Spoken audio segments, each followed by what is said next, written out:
Welcome to week two. I'm here in the international course here, Introduction to International Business.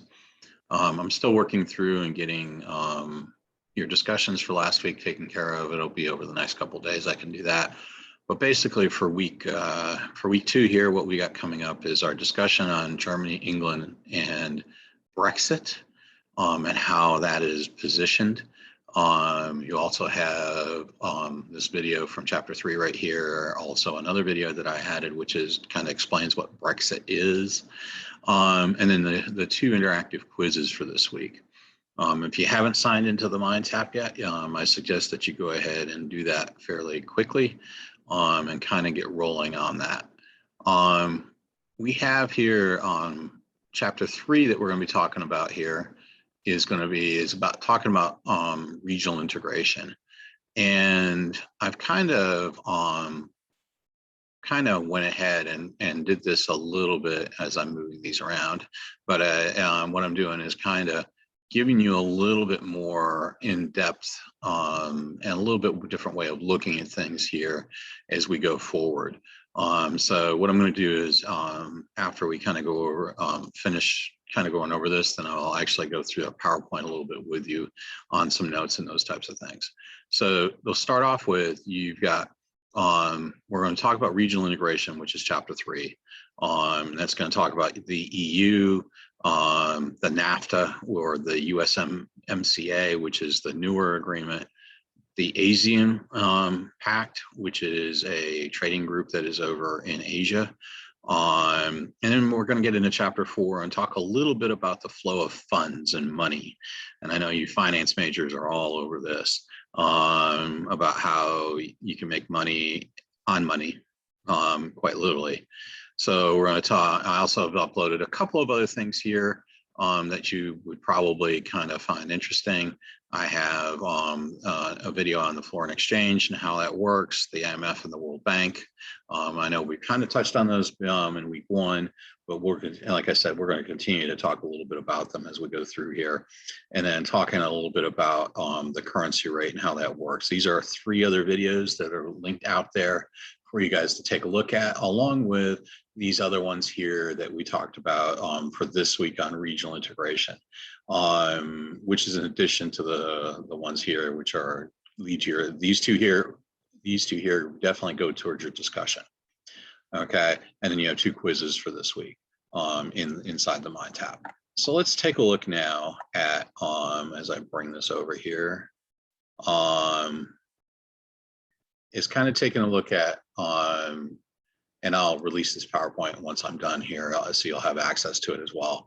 It's a little bit, as we look at this, starting out, this is the Trans-Pacific Partnership Agreement, which is basically an agreement with Canada, the US, and Mexico, or the NAFTA group, with Australia, Singapore, Malaysia, Vietnam, Japan, and Peru, and Chile.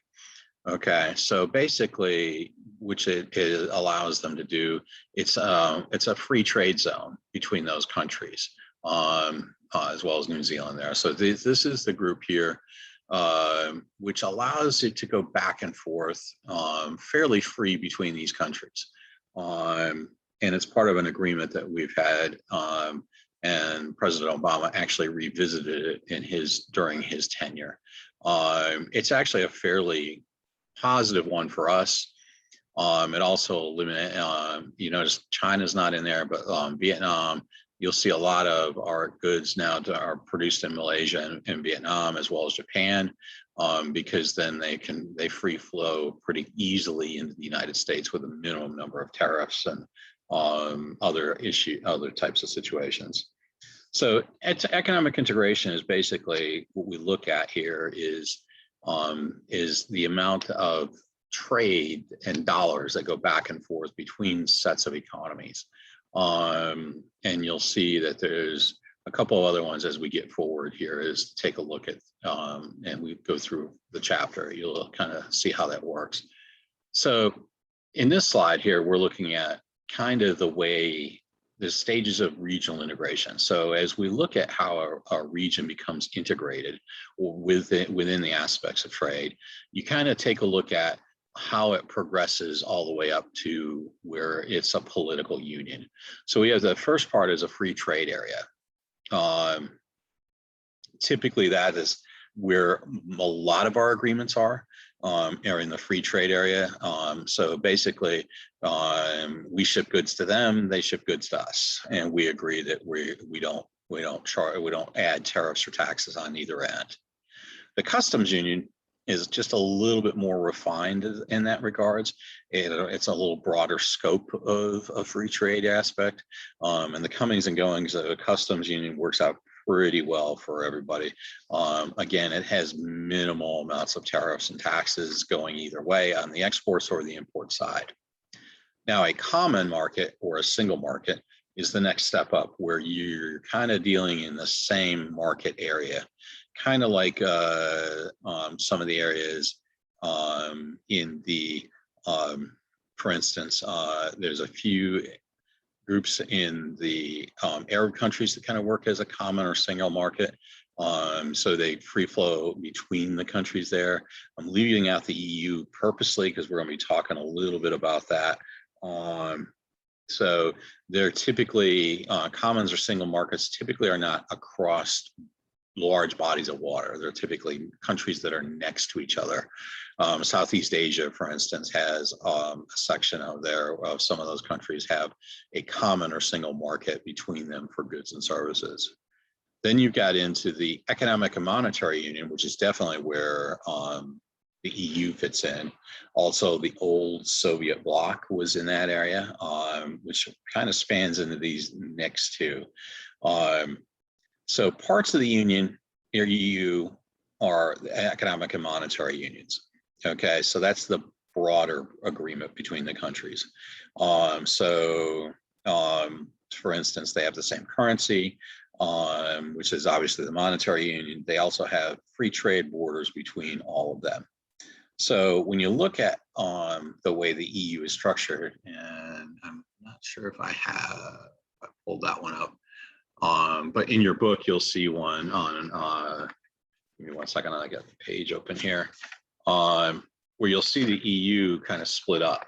And the EU kind of fits in there where it's, you'll see that there's certain sections on that aspect of it where they're shaded, here we go, where it's on page 72 in your text. But you'll see where there's the lighter shaded countries there: Germany, France, Spain, Portugal, Italy, Greece, and then the Baltic states of Estonia, Latvia, Lithuania, Finland, Ireland. Okay, those are complete, those countries there are a political union. So basically they operate all under the EU Parliament, and actually abide by all of those actions that the EU actually puts forth. So that's a political union with probably about a little over half of the EU, European Union countries, where they're a political union. Now the broader group, which includes Poland and the Czech Republic and Bulgaria, Romania, Sweden, okay, those are all just economic and monetary because they share trade and they share the money system, but they're not attached to the parliament in that regards. So if you take a look at that, this is how regional integration works. You first got some areas of free trade, then you work into customs unions, which are a little bit more broader. And then you can work into a common single market, like some of the countries in Africa, the Mideast and Southeast Asia do. And then you kind of move forward from there into the larger one, which is where the EU is all up in this area. Okay, and you can kind of see where this is kind of where you look at it. Okay, free trade areas, they abolish tariffs and quotas. Okay, tariffs obviously are taxes. Quotas are so much goods and services going either way. They have an external tariff and quota system in the customs union. Really, that's that's the biggest difference, I guess, is basically where they will add anything anybody's outside the group, they will actually tariff as a group, and they'll actually set quotas as a group. The common market, you see that they abolished the restrictions on factor movements. So anything that goes into trade, all those factors that go into it, they're abolishing all those restrictions, very much like the EU or the Asian markets. And then harmonization of economic policies and institutions, that's the economic union. That's the EU, predominantly the only one. They're the largest and definitely the most constructive. But if you really want to look at the pros and cons, okay, basically a regional integration, you're going to see that there is definitely some pros and cons there. Okay, and the benefits of regionalization that are benefits they have to look at are things like creating a larger pool of consumers. Do they gain some economies of scale in manufacturing? Are they encouraging? Is the free flow of capital, labor, or technology between all the countries that are involved in that agreement? Increasing cooperation, so everything's harmonious between the groups, and basically trying to enhance social welfare programs. Okay, making the quality of life better for your groups. Okay, now there's some costs there. Okay, there's typically the most favored state. It kind of does away with the most favored nation status group. It will also, the regulations have to be uniform between the groups. And then the last thing, the last couple of things are eliminating jobs. You could eliminate jobs between some of those, and also any of the protected industries. You lose the sovereignty of being able to operate. Those are all things that are kind of the costs of doing business with a regional integrated system. So, economic geography, typically you really want it to be close to each other. That's what works probably the best. And you start with thinking small, just like a business. You think small, and then you start small, you go global, or you think about going global and how you can make that work. And then you compensate for the least fortunate. Is what the theory is that you're trying to benefit the larger players in that are going to gain something. They're going to gain some aspects of trade. Okay, some benefits from trade, but you also want to make sure that you're boosting up the countries that are a little less fortunate than you are. And here we've got a couple of so we've got some markets here that are regions that work together here. Typically, major markets in the are the U.S., the EU, and China and India, obviously. And then you've got some regional compacts, which is really this one over here. And then you've got some in South America. You have South America and some of the Central American countries that also work together. Well, along with these Baltic states over here, Albania, Montenegro, all the Serbia, Croatia, they really kind of work together and function as a group as well for regional markets. These are a little bit more of, these are large local markets: Australia, South Africa, Brazil, Argentina, Uruguay, Paraguay. Okay, these are regional blocks. Okay, but they're really isolated from other areas. The same with these South African countries, not South Africa included, but all these other countries that are in this region, as well as Australia and New Zealand, because again, they're large local markets, but really not connected well to any outside entities. The exception to that is these countries in South America are becoming a little more connected, but they're still pretty disjointed. Because obviously Brazil being a BRIC country, it is an up and coming economy, but these are regionalized. They're kind of isolated. They don't have a lot of the major easy trading partners, let's put it that way, to be able to do business with. So when you take a look at this, you know, we have some of these aspects of here, and this is the question that really everybody asks is, does regional integration confound global trade? The answer is kind of yes and no, okay? These regional affiliations here, the North American Free Trade Agreement, the regional integration in Latin America, okay, where you have kind of the East-West situation working there. We have Brazil, Paraguay, and those, and then you have the Eastern, well, Chile, Peru, and some of the Central American countries, the Southeast Asian nations, and the EU. It does actually confound global trade a little bit, because they're going to trade. The way this works is you trade within your group first, and then you trade globally. So, okay, so you have, the Asian nations are going to trade amongst themselves first, and then their trade surplus will actually move outward. The same in Latin America, the same in the North American Free Trade Agreement.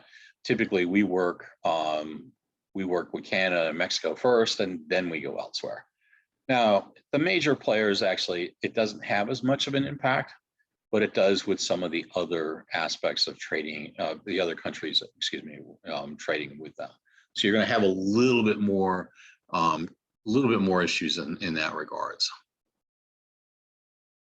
Okay, so then we've got here, again, this is another map that they talk about it, that these are kind of the more isolated countries, where you're going to have, where you have some regional trading blocks. But these are the ones that these are small markets that don't really have a lot of trading power. Okay, so what we do is we kind of look at the aspects of international payments. Okay, so now we're getting into kind of the aspect of, okay, where do we go from here?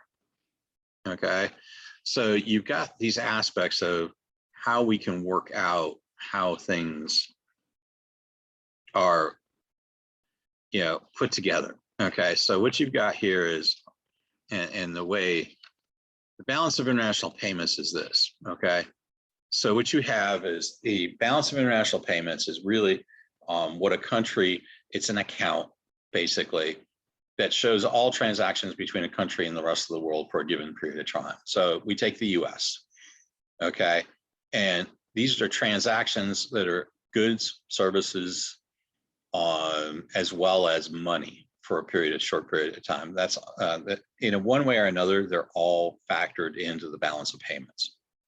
Okay, so the current account, it shows the activities of consumers and businesses in the economy, as it says, to the relation to trade. Okay, so basically what you've got in there is you've got the trade balance, which is how many goods we've got, how much goods we've got going in and how much goods we've got going out. Okay, so that's trade. The trade balance works strictly on what those are. Okay, we sell we sell car parts here, and we ship them here at BMW, and then we ship those car parts over to Germany. Or Germany turns around and ships them here. And then the balance between that, of how much of that goes back and forth, is the trade balance. Now, the services balance are all those other things like transportation, hospitality, airlines, insurance, banking, all that stuff is all what we call, they're not really goods, they're services. So that also plays into it, which is a services aspect. Okay, so and that's the amount that flows back and forth between different countries, as far as it's basically how much do we export minus how much we import. Okay, so if we're exporting a lot of services, airline travel, et cetera, and how much are we taking back in? We are definitely a service-based economy, so our service balance is definitely going to be more in the plus side. Then you've got income. Okay, So, which is also part of the current balance. Okay, so the income balance is basically, that's all about the money. Okay, or investments, if you want to look at it that way. So, are we making money by investing in other economies? And what that balance is back and forth. Okay, so then there's, so basically, are we making money off of investing in Europe, or are we making money out of investing in Southeast Asia? Okay, so that's an investment aspect. You got, for those of you in the finance world, and potential stockbrokers, that's one way that you can look at making additional dollars. And then the net transfers, which is basically, it's money or assets that's transferred between countries, mostly governments, not consumers. Okay, so typically, if we loan money to Turkey, for instance, and they're paying that back, that's kind of the net transfer. As they're paying back that loan, obviously that's a plus to us. It's a negative to us when we give them the money. So that current account shows all these things that are happening within a particular time period. The financial account is all about what's owned abroad. Okay, so if you look at BMW, for instance, and we'll use that as an example, we have BMW is obviously a German company, but they have assets in the United States. Okay, so that there means that that's a foreign owned asset in our country. Okay, we also have the aspect of where we own assets abroad. Okay, or we own foreign companies abroad. Okay, so all of that plays into the financial account. Okay, so how do we, the foreign direct investment is another way to look at it. That term we use that. So what kind of money do we have invested in assets abroad? Okay, so do we have a plant that's in Singapore that's making goods for Nike? Okay, those are all aspects that are definitely playing into this into the financial account. And the financial account with trade just kind of works back and forth as we account for all of those, which includes financial derivatives, which means stocks, bonds, and all those types of things. Okay, all those things play into it, so into the financial account. And basically, as we look at the current account and the financial account, we're looking to see over time where the balance of payments are. Okay, are we importing more than we're exporting as a big whole picture? Okay, so and I'm referring to this all within the U.S. standards. So but it could refer to any country. So you want to look at that, and it looks at how solid a company is. So if you take a look at the world at the let's see if this gives you a little bit more. This is the balance of payments and of the U.S. And you can see here's our exports of goods and services. And of course, this is definitely in large numbers. So goods balance, services balance, income receipts, those are all parts of the economy of the current aspect. And then we've got the imports. Okay, so here, if you look at it, we're exporting less than we're importing, or more than we're importing. So excuse me, we're importing more than we're exporting, because this number is larger. And these all show up as negatives because that's showing it's coming to the US. The positive number is when it's going out there. So in 2013, we weren't too bad, right? So, we actually had a plus there. Okay, so as we look through here, and then of course some large negatives. So we look at these assets, and this shows how strong an economy is typically. Okay, now we do have some we had some decreases here between 12 and 13, whereas everything else pretty much stayed the same. Imports of goods and services, the balance of payments. Okay. So these were services, goods, loans, all the income payments. Okay, all those were pretty good. So we did have, a pretty good. So the balance on goods, this shows us where everything went. So we had a negative balance on goods, which means we were going out. So we imported more than we exported there. The same on services, this balance on goods and services. Because here, well, actually on services, we actually imported less than we exported. And here we had the balance on goods. So, if it's a plus number on this side on the imports, that's a good thing for the imports. It's not so good let's see the negative on the other side. So negatives are not always bad in the balance of trade. But as you can see here, we had a balance on income, so we had decent amounts of investments out there.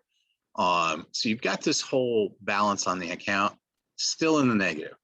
And that's kind of where we've been for probably a number of years, where we actually export less than we import. And we continue to import more goods and services. So come back over here, this kind of shows you how this all works together. So all this relates to the, basically to the current account. The financial account here shows you how all those things I was talking about in the definition phase work together. Okay, and then now we're going to get into the money. Show me the money. Okay, so what we have is the Forex market. Okay, it's what they call it. It's called the Forex. It's the foreign exchange market. Okay, which is really just the money market. Okay, and not the kind of money market that you put money in and it grows a little bit at a time as we would be looking at investments. We're actually looking at the way the currency works is traded as a commodity. So when you look at this here, you've got the spot market. Okay, and the spot market is exactly what happens today. Okay, you can look at the board down there and look at where the currencies are in the downstairs board area there in the finance lab. You'll see what the spot market is today, and it'll tell you the currency rates all over the world as far as plus or minus and how well they do to the US dollar. In the US, we equate everything to the US dollar. Then we have the forward market.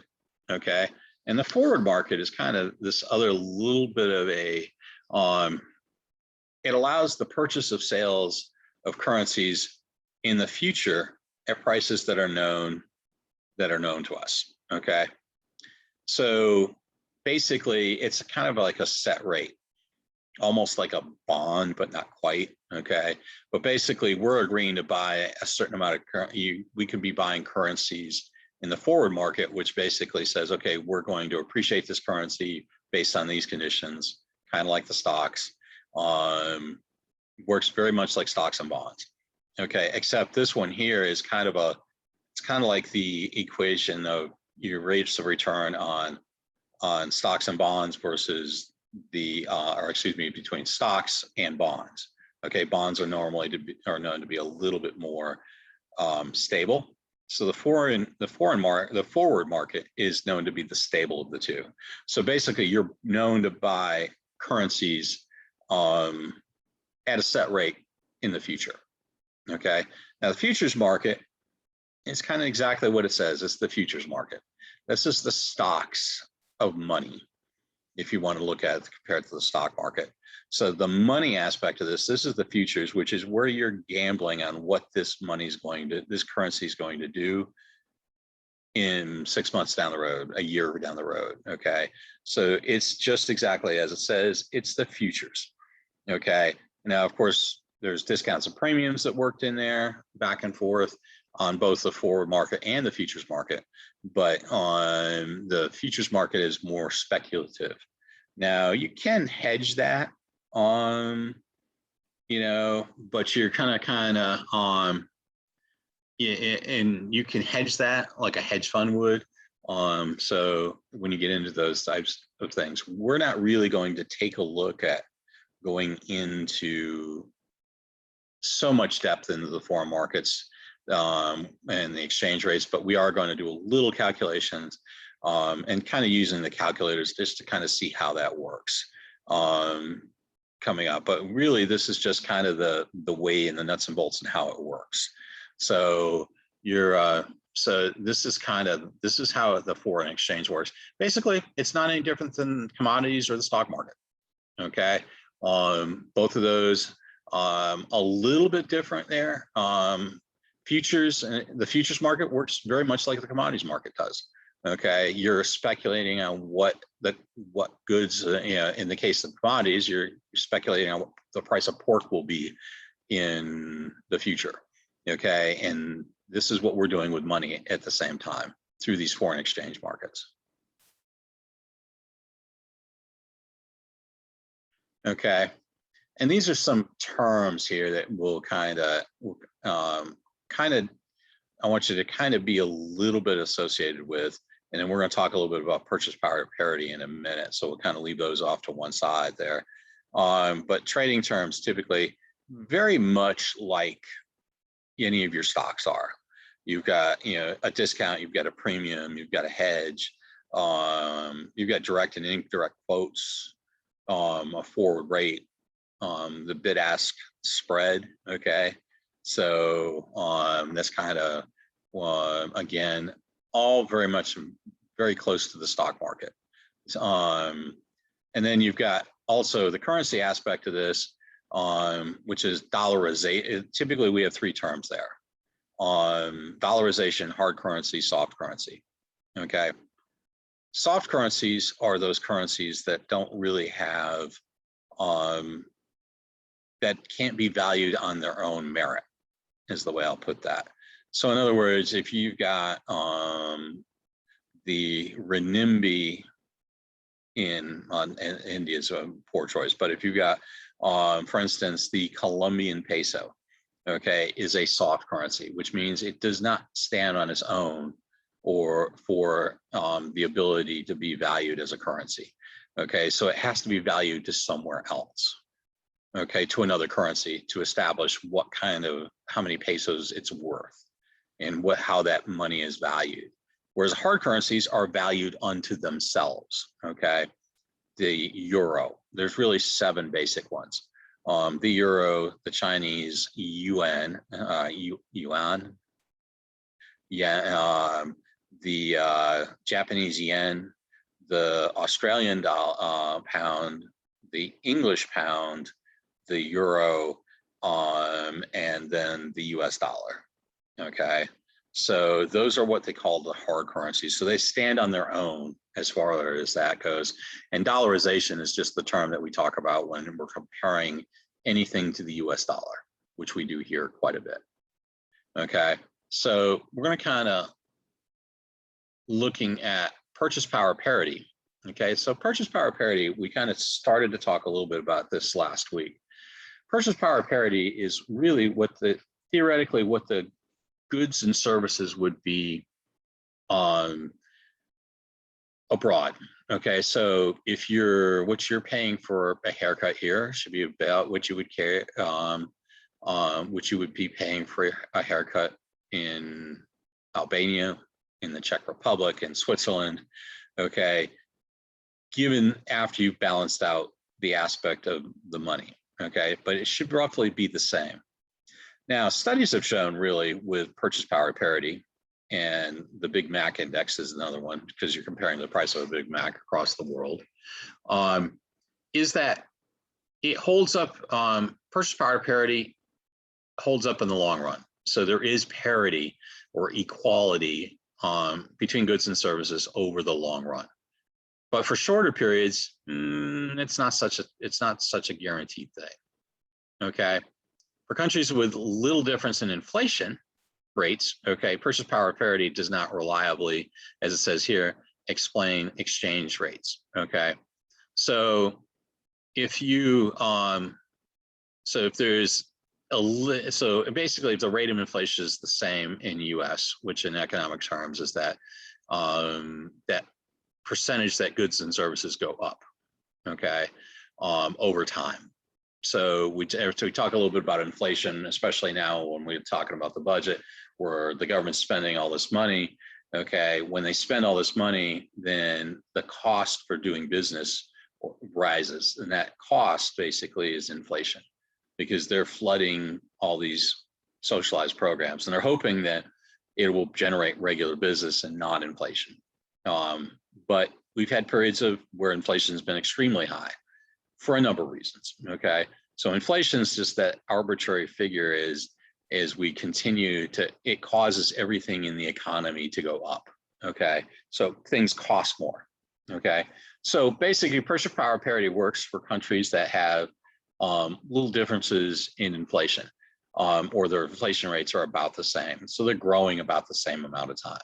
So, but there's also different aspects of this purchase power parity or equality that can't be explained on the exchange rates of the money. You know, for instance, you know, you'll see that all of a sudden, you know, the Mexican peso drops to the bottom, drops out of it, so it's not worth anything. But there's not really any explanation for it. So there's so the cost of doing it, when the value of a currency drops, the more it costs for money in there to be able to be in that country to go up. So transportation costs, and typically the predictions of purchase power parity could be affected by these things, is what the studies have shown. Transportation, government intervention in trade, and exchange rates. Some governments kind of, the Chinese did this when they went from the renminbi, from their version of the renminbi to the yuan, currency, and they just changed their currency because it wasn't trading. The one wasn't trading well, so they artificially basically exchanged one currency for another. There's also multinational firms that have pricing power. Okay, so some of the larger multinational corporations have their own driving force in some economies, especially in poorer countries. Market expectations in those countries in relation to economics facts, in relation to the way the economy is working, or goods and services that are goods that are not traded, that might affect internal pricing. So kind of like a barter system, you kind of look at that. So purchase power parity works for the most part. It gives you a good idea of how strong that economy is if it's roughly the same as it would be in your home country. And we usually do that. We talked a little bit about that by over here. We talked about it as the Big Mac index over here. So the Big Mac index is basically it's the cost of a Big Mac around the world. And it should be relatively the same as it's adjusted for the various money exchanges, as long as the inflation rate's the same.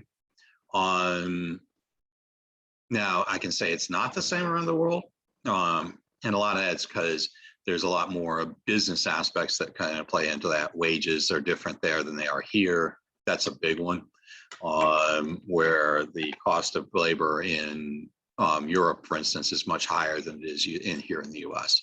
So, but that Big Mac is going to be lower in Mexico, because obviously the cost of doing business in Mexico, or the cost of labor, is going to be less in Mexico. So that's one example of how that works. And then the last thing we're going to take just a little bit about is interest rate parity. Okay, so interest rate parity is this aspect of the theory basically stating that basically interest rate parity is bonds interest that in different countries. Okay, so basically, you know, interest rates parity works kind of like purchase power and parity. Okay, difference is you're not buying anything, you're investing.